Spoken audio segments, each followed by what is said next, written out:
बेताल की जादुई कहानी। बहुत समय पहले की बात है।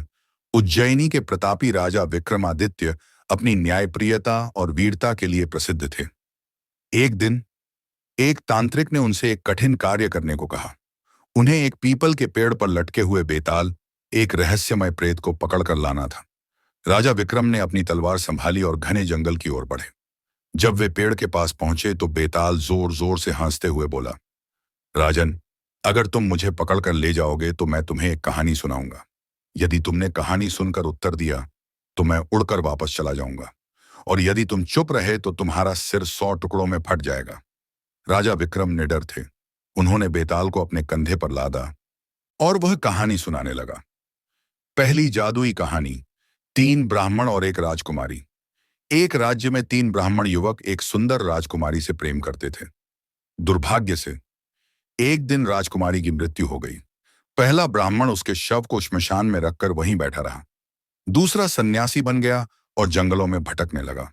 तीसरा तपस्वी बना और घूमते घूमते एक जंगल के आश्रम में पहुंचा, जहां उसे एक जादुई मंत्र मिला जिससे मरे हुए को जीवित किया जा सकता था।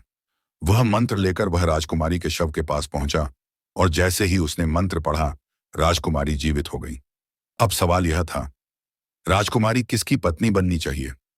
राजा विक्रम कुछ क्षण सोचते रहे और फिर बोले, वह ब्राह्मण जिसने राजकुमारी को जीवित किया, वह केवल उसे पुनर्जीवित करने वाला था, न कि उसका पति।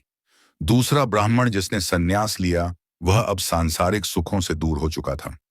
इसलिए वह ब्राह्मण जिसने उसकी मृत्यु के बाद भी उसके शव की रक्षा की, वही उसका असली पति बनने का अधिकारी है।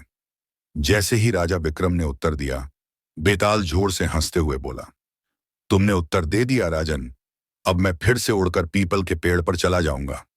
और ऐसा कहकर वह उड़ गया। राजा विक्रम ने फिर से उसे पकड़ने के लिए अपने कदम बढ़ाए।